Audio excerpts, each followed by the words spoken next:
നിങ്ങളുടെ കുഞ്ഞുങ്ങൾക്ക് ഭക്ഷണം കഴിക്കാൻ വേണ്ടിയിട്ട് നിങ്ങൾ മൊബൈൽ കൊടുക്കാറുണ്ടോ? അതോ ടി വി ഓൺ ചെയ്ത് വെച്ച് കാണിക്കാറുണ്ടോ? ഇത് നമ്മൾ അറിഞ്ഞോ അറിയാതെയോ അവരോട് ചെയ്യുന്നൊരു തെറ്റാണ്. എന്താണെന്ന് അറിയണ്ടേ? ഞാൻ ഡോക്ടർ നിത, പീഡിയാട്രീഷ്യനാണ്, നിർമ്മല മെഡിക്കൽ സെൻറ്റർ മൂവാറ്റുപുഴ. നമ്മൾ പലപ്പോഴും ഒ പിയിൽ വന്നിട്ട് അമ്മമാർ പറയുന്നൊരു കാര്യമുണ്ട്, ഡോക്ടറെ ഒന്നും കഴിക്കത്തില്ല. അപ്പം ഞാൻ ചോദിക്കും, ഒന്നും കഴിക്കില്ലേ? ഇല്ല, ഒന്നും കഴിക്കില്ല, എന്തെങ്കിലും മൊബൈലോ ടി വിയോ കാണിച്ചു കഴിഞ്ഞാൽ അവൻ കഴിക്കുന്നു.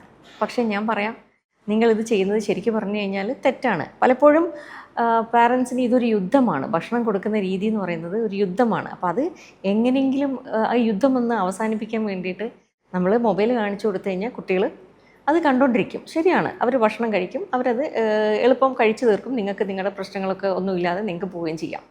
പക്ഷേ നിങ്ങൾ അറിയുന്നുണ്ടോ, ഇത് നമ്മൾ അവരോട് ചെയ്യുന്ന ഒരു ശരിക്കും പറഞ്ഞ ഒരു ചതിയാണ്. കാരണം എന്താണെന്ന് വെച്ച് കഴിഞ്ഞാൽ, നമ്മൾ ഈ ഫുഡ് കൊടുക്കുമ്പോൾ അല്ലെങ്കിൽ കഴിക്കാതിരിക്കുന്ന ഒരു കുട്ടിക്കാണെങ്കിൽ നമ്മൾ ഈ മൊബൈൽ കൊടുക്കുമ്പം അവൻ മനസ്സിലാക്കുന്നത് എന്താണെന്ന് വെച്ച് കഴിഞ്ഞാൽ, റിപ്പീറ്റഡ് ആയിട്ട് അങ്ങനെ പോകുമ്പോൾ അവൻ മനസ്സിലാക്കുന്നത് എന്താണെന്ന് വെച്ച് കഴിഞ്ഞാൽ, ഫുഡ് കഴിക്കണമെങ്കിൽ ഞാൻ മൊബൈൽ കാണണം, അല്ലെങ്കിൽ ഞാൻ മൊബൈൽ കാണാമെന്ന് ഉറപ്പാക്കി കഴിഞ്ഞാൽ അവരെനിക്ക് ഫുഡ് തരും.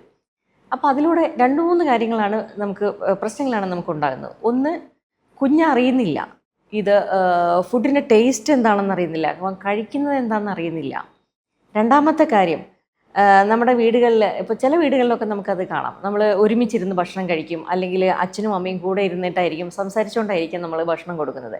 അപ്പോൾ അവിടെ കുഞ്ഞും അല്ലെങ്കിൽ ഫാമിലി മെമ്പേഴ്സുമായിട്ടുള്ളൊരു കണക്ഷൻ, ബോണ്ട് ഡെവലപ്പ് ചെയ്യുകയാണ്. അത് അറിഞ്ഞോ അറിയാതെയോ ഇങ്ങനെ പോയിക്കൊണ്ടേയിരിക്കും. അപ്പോൾ അതിൽ കൂടെ കൊച്ചിന് ഫാമിലി എന്താണ്, ഫാമിലി മെമ്പേഴ്സിനുള്ള വാല്യൂ, സംസാരിക്കേണ്ടത് എങ്ങനെ സംസാരിക്കാം, ഇതൊക്കെ അവർ അറിഞ്ഞോ അറിയാതെ പഠിക്കുകയാണ്. ഇതെല്ലാം നമുക്ക് ഈ ടി വി മൊബൈൽ വെച്ച് കാണിക്കുമ്പോൾ നമുക്കത് നഷ്ടപ്പെടുവാണ്. പിന്നെ അടുത്ത കാര്യം എന്താണെന്ന് വെച്ച് കഴിഞ്ഞാൽ, ഇന്നിപ്പോൾ ഒരു 5 മിനിറ്റ് ആയിരിക്കാം, നാളെ അത് 10 മിനിറ്റ് ആകും, അതൊരു 15 മിനിറ്റ് ആകും, പിന്നെ അതിൻ്റെ ഡ്യൂറേഷൻ നീളും. പിന്നെ മൊബൈൽ ഇല്ലാതെ അല്ലെങ്കിൽ ടി വി കാണാതെ ഭക്ഷണം കഴിക്കില്ല എന്നുള്ളൊരവസ്ഥയിലോട്ട് പോവുകയാണ്. അപ്പം തീർച്ചയായും ഞാൻ പറയാം. പിന്നെ ഇപ്പോൾ വളരെ കോമൺ ആയിട്ട് കാണുന്ന മറ്റൊരു കാര്യം എന്താണെന്ന് വെച്ച് കഴിഞ്ഞാൽ, നമ്മൾ ഈ ഭാഷ ഡെവലപ്പ് ചെയ്യുന്ന സമയത്താണ് നമ്മൾ ഭയങ്കരമായിട്ട് ശ്രദ്ധിക്കേണ്ട കാര്യം. അപ്പോൾ കുഞ്ഞുങ്ങൾ ഈ 1 വയസ്സ് കഴിഞ്ഞ് വരുന്ന സമയങ്ങളിലാണ് പതുക്കെ ഭാഷ ഡെവലപ്പ് ചെയ്യുന്നത്. അപ്പോൾ ആ സമയത്ത് തന്നെയാണ് ശരിക്കും കുഞ്ഞുങ്ങൾ ഭക്ഷണം കഴിക്കാനുള്ള വൈമുഖ്യവും കാണിക്കുന്നത്.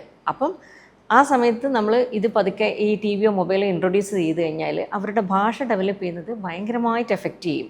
പലപ്പോഴും നമ്മൾ ഈ അടുത്ത് കാണുന്നത് എന്താണെന്ന് വെച്ച് കഴിഞ്ഞാൽ, കുറച്ച് വലിയ കുട്ടികളായാലും 2-3 വയസ്സായുള്ള കുട്ടികളായാലും സംസാരം ഭയങ്കര കുറവായിട്ടാണ്. അപ്പം അതിൽ ബാക്കിയെല്ലാം എല്ലാ കാര്യങ്ങളും ഓക്കെ ആയിരിക്കും, അവർ എല്ലാ കാര്യങ്ങളും ചെയ്യും, പറയുന്നത് കേൾക്കും, പക്ഷേ ഭാഷ മാത്രം പ്രശ്നമായിരിക്കും. അതായത് ഡിലേ വരുന്നു സംസാരത്തിൽ. അപ്പോൾ ഈ നമ്മൾ മൊബൈലോ ടി വി ഇങ്ങനെ കണ്ടിന്യൂസ് ആയിട്ട് കാണിക്കുമ്പോഴും അതൊരു പ്രശ്നമാണ്. അപ്പോൾ അതുകൊണ്ട് ദയവ് ചെയ്തിട്ട് നിങ്ങൾ ഭക്ഷണം കഴിപ്പിക്കണം എന്നുണ്ടെന്നുണ്ടെങ്കിൽ ഈ സ്ക്രീൻ ഒഴിവാക്കുക. പണ്ടുള്ള കാലത്ത് നമുക്കിതൊന്നും ഉണ്ടായിരുന്നില്ല. നമ്മൾ പുറത്തേക്ക് ഇറങ്ങി ആടിനെ പൂച്ചയെ കാക്കയൊക്കെ കാണിച്ചുകൊണ്ടാണ് നമ്മളിതെല്ലാം ചെയ്തുകൊണ്ടിരുന്നത്. അതുകൊണ്ട് തന്നെ ഇതെല്ലാം തിരിച്ച് നിങ്ങൾ അതേപോലെ കൊണ്ടുവരിക, നിങ്ങൾക്ക് ബുദ്ധിമുട്ടൊന്നും ഉണ്ടാവില്ല.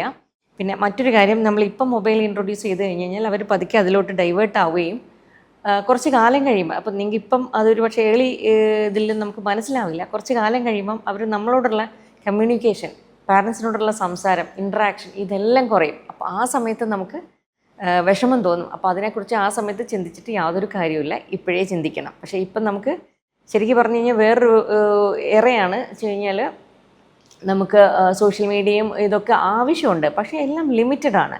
പിന്നെ മാത്രമല്ല, നമ്മൾ സ്കൂളിൽ കയറിയിട്ട് അവർക്ക് പ്രൊജക്റ്റിനോ എന്തിനെങ്കിലും ആവശ്യത്തിന് ഇത് സഹായകമാവുമെങ്കിൽ മാത്രമേ കാണിക്കാവുള്ളൂ. അല്ലെങ്കിൽ ശരിക്കും പറഞ്ഞു കഴിഞ്ഞാൽ കഴിയുന്നതും ഇത് ഒഴിവാക്കേണ്ടതാണ്.